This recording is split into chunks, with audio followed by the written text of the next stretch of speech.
I'm Raj. I'm a Bollywood producer. I had a really good, 5 years where I was pretty sure that I was awesome. Ashton Kutcher. Oh, rude little boy. There's a lot of really creepy ties if you look at the board of Thorn. Ashton Kutcher was indeed lying. Those wine stains were actually blood stains, and she was actually dead inside. You actually know your secrets your role model keeps for you, ones that would end you. Did you forget I was there? You were on speakerphone the night you called Danny on February 21st, 2001. I heard everything. Ashton Kutcher has a scary past, which includes a murder mystery and incredibly offensive comments. This actor has supported disgusting man and made excuses for his own bad behavior. So let's get into it.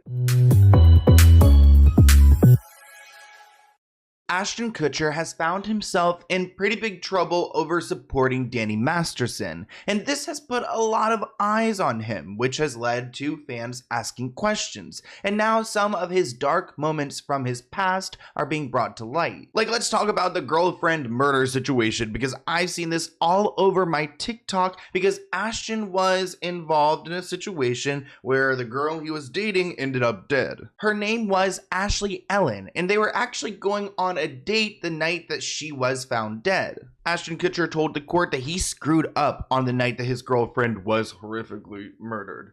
He told the judge that he was freaking out after learning that Ashley was butchered the same evening they were due to go on a date. Ashton even saw his date's blood splattered on the carpet, which he put down to a red wine stain when he was looking through the window trying to check if she was home, because her car was there, the lights were on, yet she wasn't answering the door. Ashley was a fashion student, and she actually met Ashton at a Christmas party, but at that point he was in a relationship. Once he became single, he called her up and asked her to go out. He called her in the afternoon to plan their dinner and drinks, but rang again at 7:30 p.m. to tell her that he was running late. Ashley then called him at 8:24 p.m. to say that she had showered and was drying her hair and getting ready to go out, so everything was fine. This was all going on the same night as the Grammy Awards, so he claims that he was at his friend's house and lost track of time. So he tried to call her again, but she didn't answer. So he went home, he walked his dogs, and then he headed to her place between the times 10:30 and 10:45 p.m. Ashton was quoted saying, "I knocked on the door, no answer. I knocked again, no answer. I looked through the window on the front door and I didn't see anything. I tried the front door knob and it was locked. I thought it was odd that the lights were on. It looked a bit of a mess, but I didn't think anything of that because she just had moved in." Then he claims he saw the red wine on the carpet, which wasn't red wine, it was blood, but he thought that maybe,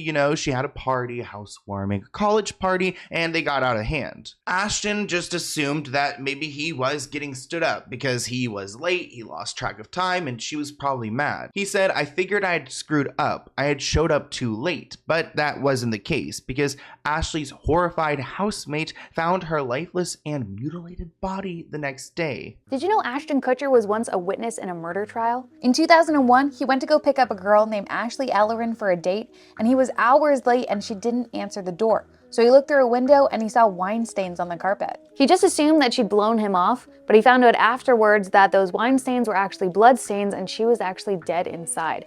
She ended up being discovered by her roommate the next morning. Ashton then had to testify about his experience in court in 2019 for the trial for the man that they called the Hollywood Ripper, who's responsible for this woman's death and several others. So no, Ashton Kutcher was not convicted for this murder. I mean, I think it's a little bit sketchy that he, has an alibi with his friend's house and the Grammys, but I'm not going to push it, especially because there is a real life killer out here and he was convicted for doing this to 3 different women. So this guy named Michael was arrested in 2008 and he's probably the suspect. And honestly, I don't even think Ashton Kutcher is capable of doing what this man Michael did. Ashley had been stabbed 47 times with wounds up to 6 inches deep over her chest, stomach, neck, and back.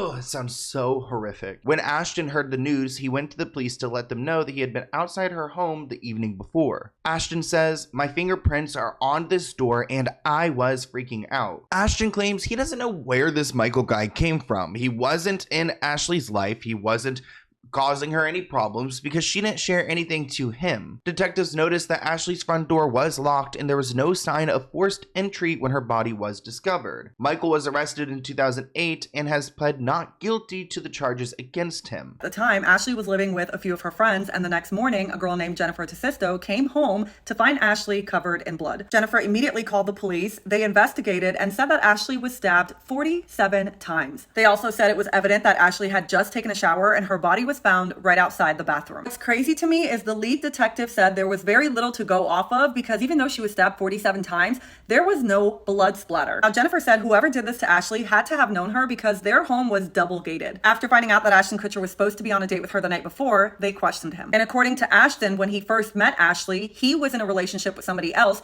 and introduced Ashley to one of his buddies. He then said 2 weeks before she died, he was in her home at a house party and the two of them were single then. That's when they made plans to go out for dinner and drink. So you might just think the story ends here, but no, it continues. Because Danny Masterson's accuser details an alleged call with Ashton Kutcher the night his date was murdered. Chrissy wrote in a statement on Instagram, "Dear Ashton, I know the secrets your role model keeps for you, ones that will end you. Did you forget I was there? You were on speaker that night you called Danny on February 21st, 2001. I heard everything. I heard the plan. In my opinion, you're just as sick as your mentor." And that was the day that Ashley lost her life. So why did Ashton call Danny and what did he have to tell him? This guy, Michael, the serial killer, was able to go do it again because the cops weren't able to actually process the case because they knew Ashton Kutcher was indeed lying. So what was he lying about? Well, here's Chrissy Bixler, who's coming in, who was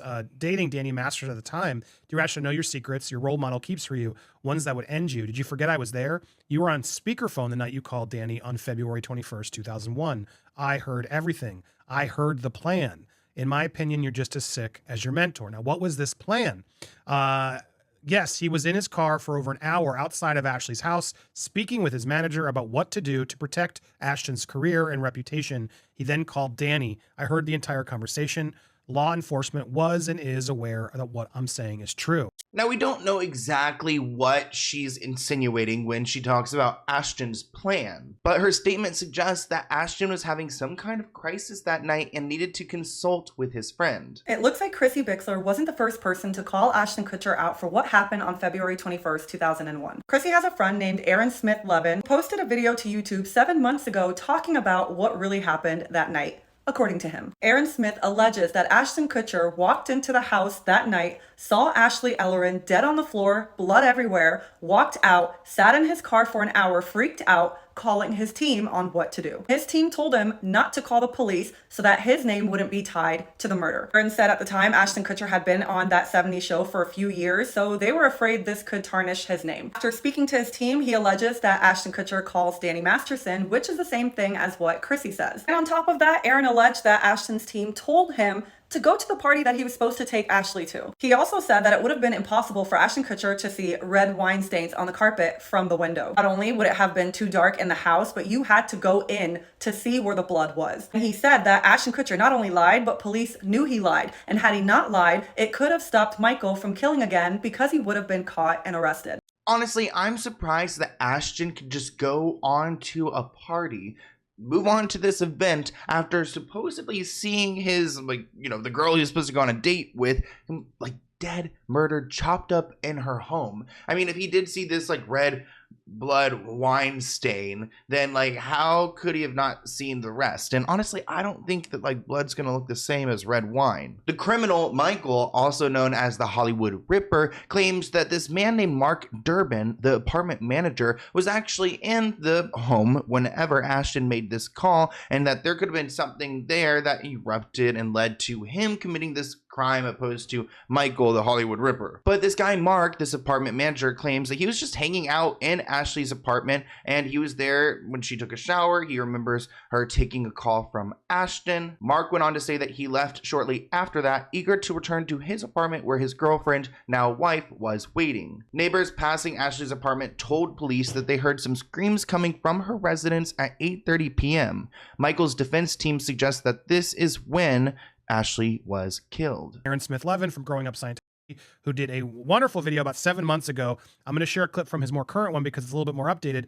But just so you guys get the sort of skinny on it, they're basically accusing him, and these are sources that Aaron's gotten from the LAPD that say he didn't just walk up, look through the window, and leave. No, Ashton walked into the room, to the house, saw her there, freaked out, left, closed the door, went to his car, before calling the authorities, called his management, called his team. This is known because he called Danny and other people heard this conversation, knew about this PR crisis, and basically helped him deduce, don't do anything, go to the party as planned, we'll sort this out later. When it was discovered later, realized, uh-oh, my fingerprints are on the scene.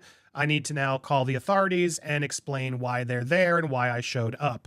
That's apparently the story. And the issue here is that because Ashton did that, because he freaked out, went to his car, called his manager, and thought about his career first, rather than, oh my God, this friend of mine is stabbed, because he did that, the LAPD knew he was lying and knew that would mess up the entire case in trying to get it when they did find this guy and we're gonna get him. Now, I don't know if Ashton calling the police in that moment could have stopped this killer from killing again, but a lot of people believe so. This person wrote on Twitter, do you guys remember when Ashton found Ashley stabbed 47 times in her apartment? Then, because he didn't go to police, they couldn't catch her killer. A serial killer who was able to kill again because of reasonable doubt that Ashton left. As you guys know, there is this church cult-like situation, which we can't really talk about on YouTube because even the word itself ends up suppressing the videos, but a lot of people believe that there's a lot of members and LAPD involved in this cult church, and they are protecting people like Ashton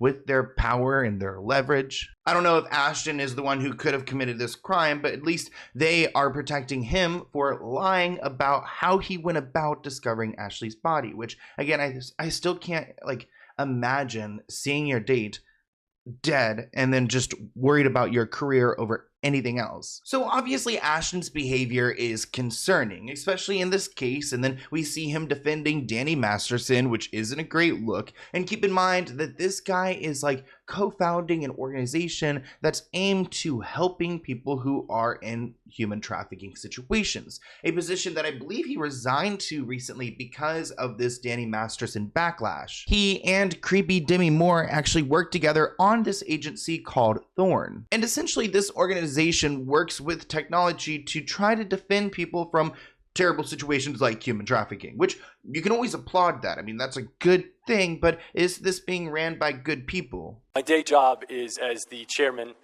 and the co-founder of Thorn.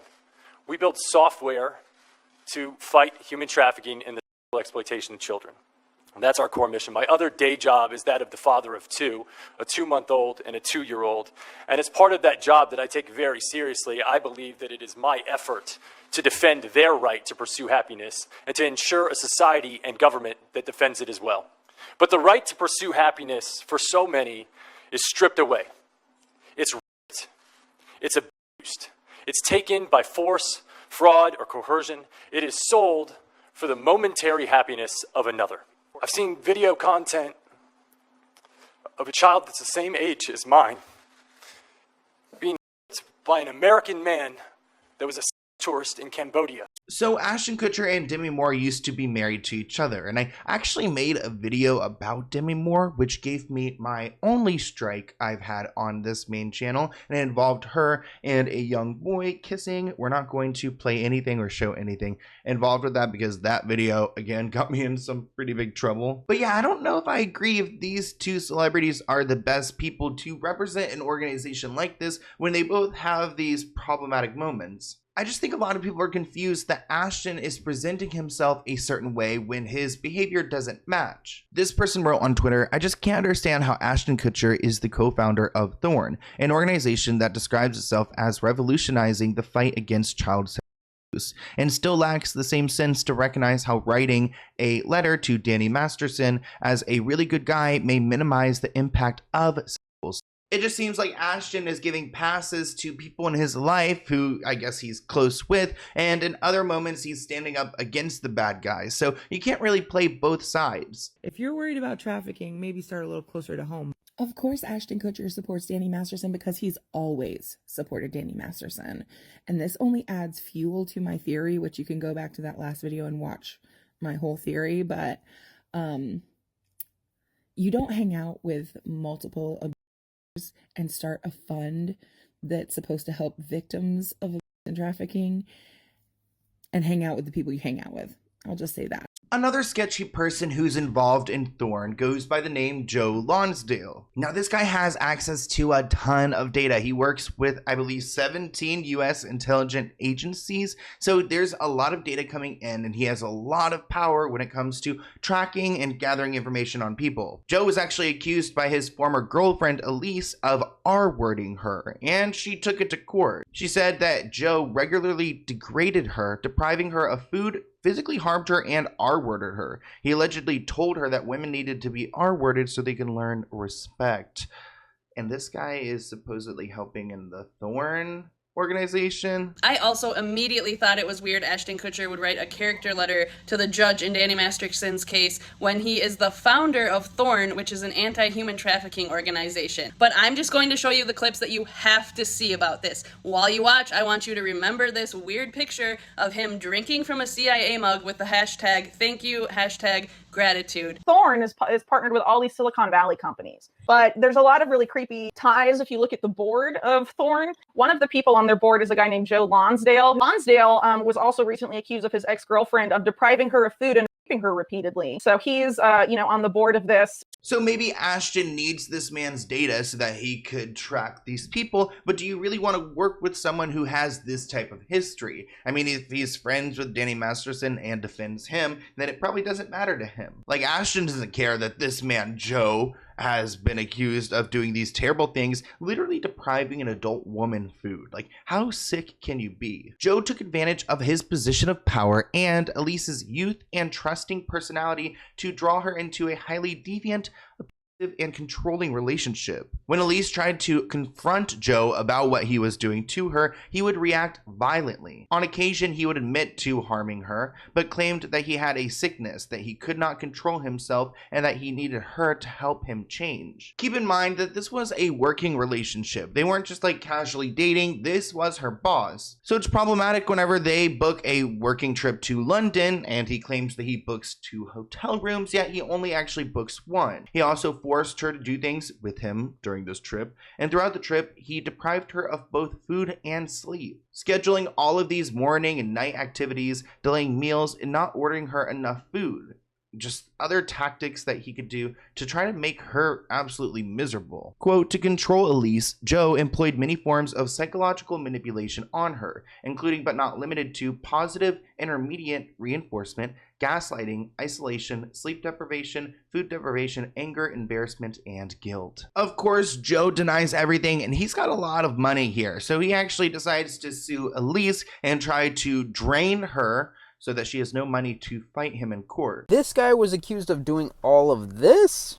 The lawsuit against him was dropped, but the article does not really paint his innocence very clearly. So Joe has all the money in the world to pay off whoever he wants for their silence, which is scary how these people with so much money can do that. But back to Ashton, because he's had a few questionable moments in his acting career. There was an advertisement for Pop Chips starring Ashton Kutcher as an Indian-looking man trying to find love. This ad has been removed because obviously Pop Chips realized that it was incredibly offensive, but I don't understand how anyone on the set, including Ashton, didn't realize in the moment. I'm Raj, I'm a Bollywood producer, I'm looking for the most delicious thing on the planet. Yes, it's Ashton Kutcher in brown makeup pretending to be a Bollywood producer looking for love.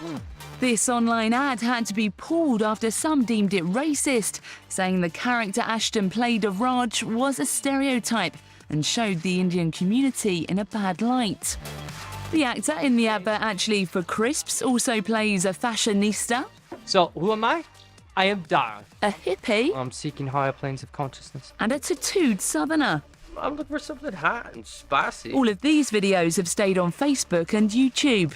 The company who made the ad, Pop Chips, says the dating parody was meant to provoke a few laughs and was never intended to stereotype or offend anyone. I understand how they were trying to present different personalities for different kinds of chips, but really there's no excuse for what he was saying and how he was acting. This person writes that jokes can still be racist. In fact, the ad meets the very definition of racist. It uses imagery that is primarily seen elsewhere as a means to degrade and marginalize people. So Pop Chips has officially apologized for this. I mean, Ashton didn't really have much to say for it, even though he got a lot of the backlash for acting this way. But something that has been made public is the fact that Demi Moore and Ashton Kutcher did not have the best marriage. Demi actually claims that Ashton wanted to have threesomes in their marriage and encouraged her to relapse. So Demi Moore has been sober for 20 years because she has issues with alcohol, and that was something that Ashton could never really grasp. I mean, he would try to push drinking onto her whenever she's expressed to him that she cannot drink. Demi also revealed that Ashton had allegedly angled to have threesomes as part of their marriage. She said, "I put him first, so when he expressed his fantasy about bringing a third into our bed, I didn't say no. I wanted to show him how great and fun I could be." Ashton ended up cheating on Demi, and that's why they divorced, and she claims that's partly her fault for allowing them to have threesomes, but I mean, clearly their boundaries weren't outlined, and what he did by publicly hanging out with other women, that was disrespectful. These two had a 15-year age gap when they met. Ashton was 25, no kids. Demi was 40 with 3 kids. So the media really hated these two. They gave Demi such a hard time about her age, but they seemed really rock solid for maybe like 5 years. She says her marriage problems with Ashton can be dated back to when he asked her to bring a third person into the bedroom. And not just once, multiple times, according to Demi. Ashton was less and less present. I went into contortions in an attempt to fit the mold of what he wanted his wife to be. I wanted this marriage to work, and I was willing to do whatever it took to jump through any hoop. So when he expressed his fantasy of wanting to bring a third person into our bed, I didn't say no. I wanted to show him how great and fun I could be. Curiously, Demi says it was this decision in their marriage that really blurred the lines of fidelity for Ashton, in her opinion. Ashton had slept with a 21-year-old at our home when I was out of town. I remember the night they met. We were at a bowling alley with Rumor. He went to switch out our shoes. She gave him her number on a napkin. I wouldn't be surprised if Demi felt some pressure in her relationship with Ashton because in general, I don't think he's really in tune with how women think or how they feel because of how he speaks about them. He's made some pretty tone-deaf remarks about women in the workplace. He was asked a bunch of different questions and people weren't really fans of his answers. A lot of the questions that he presented for women in the workplace included, like, what are the boundaries for dating in the workplace? And certain remarks that just seemed pretty problematic about hiring a woman. He actually acknowledged that he did offend some people by asking the wrong questions, and he's going to give more sensitivity to the topic. But either way, it doesn't seem like Ashton Kutcher would be your best boss if you are a woman trying to make it in a business. I had a really good 5 years where I was pretty sure that I was awesome. Right. I'm pretty sure I thought I was pretty great. And, right. Do you think you pissed a lot of people off when you thought you were pretty great? I think I was an asshole, and right. you know, the truth, I'm sure that I was an asshole, and I've had people retroactively tell me you were an asshole. Even it's funny, when Mila and I started dating, she was like, you were an asshole, and I was like, I probably was, and a real. In what ways were you an asshole? Seriously. I just think that you can't when you have that kind of a run of success, it's hard to self-regulate. Yeah. And you're that young. And you don't really have people telling you no.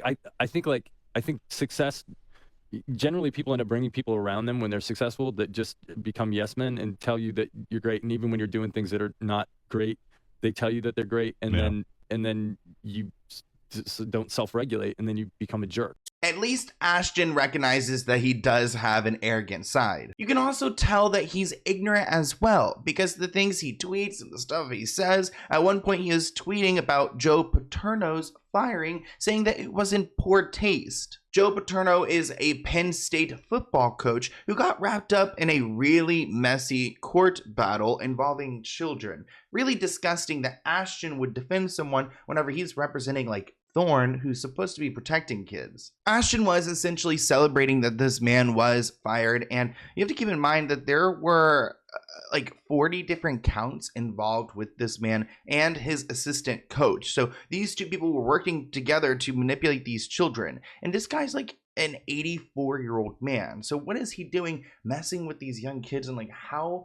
Like, perverted can you be? At this hour, a titan in the world of sports could be walking off the field for the last time. Conflicting reports that legendary football coach Joe Paterno may be forced out by Penn State because he did not do enough on a sexual abuse case involving one of his top coaches.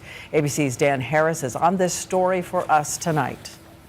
An embattled Joe Paterno engulfed while leaving today for practice. I know you guys have a lot of questions, and I was hoping... His son denying reports that Penn State is already planning Paterno's exit.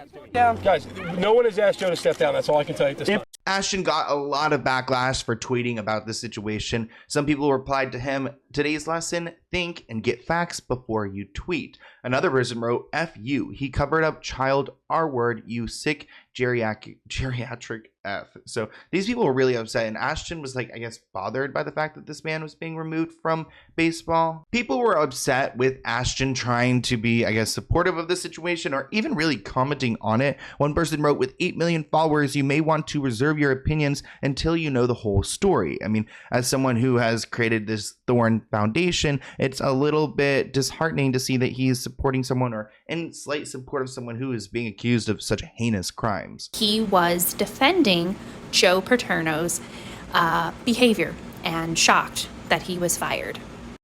So here he tweeted in 2011, "How do you fire Joe Pot? Hashtag insult, hashtag no class. As a Hawkeye fan, I find it in poor taste." And then people were, of course, like, he helped to cover up child SA. And because Ashton Kutcher is a complete and total idiot, he had to then backpedal and say, "Heard Joe was fired, fully recant previous tweet, didn't have full story, hashtag admit when you make mistakes." So that's definitely not a good move for his reputation, and it makes people look at him differently. It also seems like celebrities aren't big fans of Ashton either. Actually, Sharon Osbourne said that he was the rudest celebrity that she had ever met. Sharon called out Ashton in an interview she did with her daughter, Kelly Osbourne, calling him extremely rude. She didn't elaborate on how Ashton is so rude, but she said he was a rude little boy. Oh, name the rudest celebrity you've ever met. Oh, this is perfect for you, Sharon. The guy that's married to an actress, and he used to do that 70s show. Ashton Kutcher? Yes. Really? Ashton Kutcher. Oh, rude little boy. Okay, let's see. What's Kelly? I was not prepared for that. I was not prepared for that either. Rude. Okay. Rude. Really? Yes. Dastardly little thing. Okay. So sometimes the most beloved celebrities and actors out there can actually be monsters behind the scenes. And there's a lot in Ashton's past, so I'll let you guys make up your minds and leave a comment below. But until next time, I'll see you in a new one soon. Bye, guys.